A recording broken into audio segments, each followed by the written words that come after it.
Bei Antidepressiva dauert es oft Wochen, bis sie wirken, und das kann die Hölle sein. Matthew Perry aus der Serie Friends wusste das nur zu gut. Anders bei Ketamin.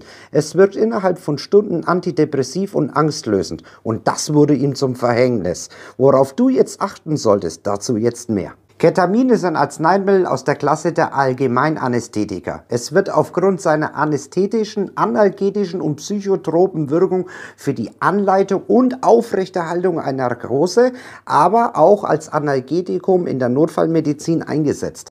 Ketamin ist ein seit Jahrzehnten bekanntes Narkosemittel, mit dem man Kurznarkosen für kleinere operative Eingriffe oder in der Notfallmedizin macht. Es wird nicht nur zur Behandlung von Depressionen eingesetzt, sondern auch bei posttraumatischen Belastungsstörungen, Zwangsstörungen, auch unter anderem also OCD.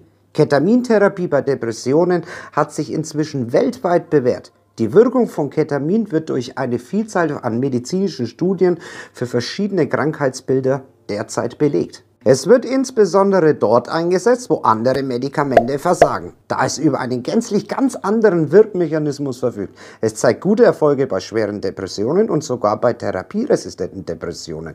Und es hat einen sehr großen Vorteil gegenüber allen anderen Antidepressiva, nämlich es wirkt sofort und reduziert Suizidgedanken noch am selben Tag. Wie wirkt jetzt das Ketamin? Naja, intravenös verabreichtes Ketamin wirkt im Gegensatz zu anderen Antidepressiva sofort.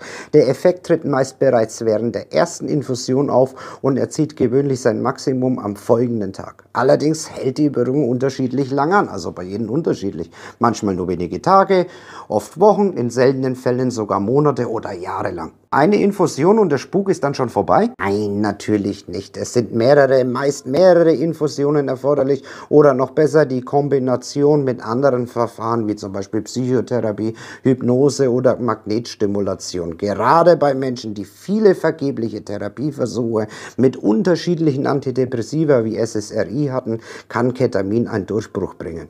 Und hinzu kommt, dass Ketamin die einzig antisuizidale Wirkung hat von allen Medikamenten, die es auf den Markt gibt.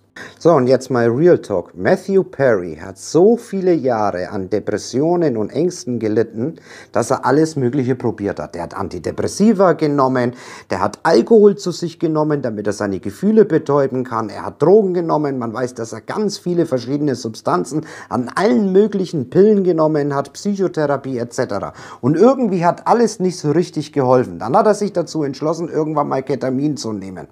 Jetzt ist es aber so, dass seine Verwandten und seine Freunde kurz vor seinem Tod berichtet haben, dass er sehr gute Laune hat. Er war immer sehr gut drauf in der letzten Zeit, hatte sogar Lust auf Party etc. Irgendwie gar keine Anzeichen von Depressionen oder Ängsten. Aber dann hat man ihn tot in seinen Pool gefunden. Bei der Obduktion wurden keine Drogen und Alkohol gefunden, aber Ketamin. Selbst die Nebenwirkungen sind irgendwie gar nicht so schlimm bei Ketamin. Die meisten denken vielleicht, oh Gott, was kriege ich da jetzt für Nebenwirkungen? Also neben Schwindel etwas, was man haben kann, gelegentlich Albträume oder lebhafte Träume, so wie es bei Antidepressiva auch ist da eigentlich gar nichts Großartiges weiteres mit dabei bei diesen Nebenwirkungen von Ketamin. Auch wenn man zu den Wechselwirkungen kommt, ist Ketamin eigentlich auch sehr gut verträglich. Also da gibt es auch nichts Großartiges. Also außer, dass es vielleicht, man es nicht unbedingt empfehlen sollte, gemeinsam mit Benzodiazepinen, Tranquilizer oder Antipsychotika nehmen sollte, weil die nämlich die Wirkdauer des Ketamin verlängern. Vielleicht noch Schilddrüsenhormone, sagt man auch, sollte man auch ein bisschen aufpassen als Wechselwirkung mit Ketamin, aber großartig viele andere Dinge sind nicht bekannt. Aber beim Konsum von Ketamin entwickelt sich sehr schnell eine Toleranz.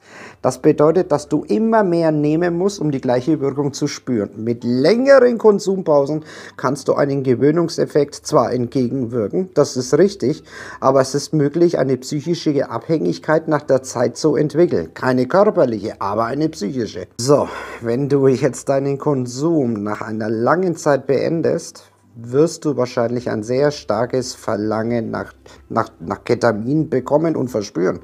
Zudem können dann psychische Symptome wie Depression, Angstzustände, Nervosität, Schlafstörungen erst recht auftreten.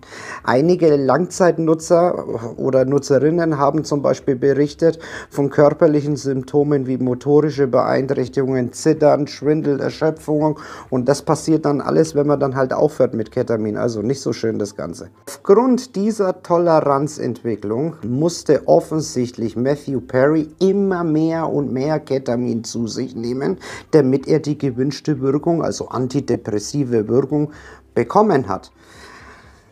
Als man dann die Obduktion bei ihm gemacht hat, hat man im Blut eine Menge an Ketamin gefunden, die man normalerweise nur zur Narkose nimmt, also kurz vor Operationen. Das war also so viel, dass das der Körper nicht mehr geschafft hat und er dann an einen Herzstillstand gestorben ist. Das bedeutet also, dass wir, wenn wir eine Ketamintherapie machen wollen oder uns dazu entschließen, dann sind die Nebenwirkungen, wie gesagt, gar nicht so schlimm, wenn man die gewünschten Abstände, wie der Arzt es einen vorschreibt, einhält. Übertreibt man es, bekommt man eine Toleranzwirkung und das kann sehr, sehr verheerend sein. Mich jetzt von euch brennend interessiert ist, was haltet ihr von Ketamin? Habt ihr schon mal Ketamin genommen? Würdet ihr es ausprobieren? Oder sagt ihr, nee, das ist mir alles zu gefährlich, das hört sich mir zu stark wie eine Droge an? Das ist das, was ich von euch gerne wissen möchte. Wenn dich jetzt interessiert, was Escitalopram ist und wie man das einnimmt, tue ich dir das hier am Ende des Videos auf der Endcard verlinken. Ich bedanke mich bei dir fürs Zusehen. Dein Juan, Namaste.